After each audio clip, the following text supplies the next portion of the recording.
நேயர்களுக்கு வணக்கம். ஒவ்வொரு வாரமும் ட்ரெண்டிங்ல இருக்க யூடியூபர்ஸை தேடி கண்டுபிடிச்சு பொறுக்கி கொண்டு வந்து நிப்பாட்டி இருக்கோம். அந்த வரிசையில் 3 டாப் யூடியூபர்ஸ் வந்திருக்காங்க. அவங்க கிட்ட இன்டர்வியூ எடுக்கலாம் வாங்க. கொள்ளையா பார்க்கவே வித்தியாசமா இருக்கீங்க. நீங்க என்ன உங்க அப்பா சட்டையை போட்டு வந்திருக்கீங்க? இது புள்ளிங்கோ. ஓ அப்படி அவங்க டேலண்ட் என்ன தெரிஞ்சுக்கலாமா? பாட்டு பாட்டாடுவேன். ஓ அப்ப பாட்டை போடுங்க.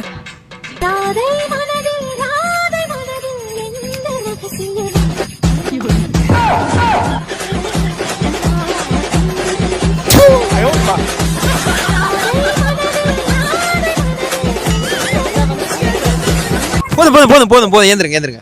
உங்களுக்கு என்ன டேலண்ட் இருக்கு சொல்லுங்க. நான் வந்து கோயம்புத்தூர் மாப்பிள்ளை மாதிரி குறுக்குப்பேட்ட பொம்பளை. பார்க்க டீசெண்டா இருக்கீங்க. நீங்க என்ன பண்ணுவீங்க? ஆக்சுவலா நம்ம வந்து வாய்ஸ் ஓவர் கொடுப்போம் சார் யூடியூப்ல. ஓகே பண்ணி காட்டுங்க. ஒரு நாள் ஒரு பையன் ரோட்ல நடந்து போயிட்டு இருந்தான். திடீர்னு பார்த்தா ஒரு புலி குறுக்குல வந்துருச்சு. அப்புறம் என்ன நடந்துச்சுன்னு தெரியணும்னா உங்களுக்கு உங்க அம்மாவை பிடிக்கும்னா ரெட் கலர் ஹார்ட் கமெண்ட் பண்ணுங்க. உங்களுக்கு உங்க அப்பாவை பிடிக்கும்னா லைக் பண்ணிட்டு பாருங்க. உங்களுக்கு உங்க தாத்தாவை பிடிக்கலனா இன்ஸ்டாகிராம் அன்இன்ஸ்டால் பண்ணிருங்க. வீடியோவை நீங்க ஃபாலோ பண்ணாம பார்த்துட்டு இருந்தீங்கன்னா உங்களால வேற ஒரு பையன் கூட ஓடி போயிடும்.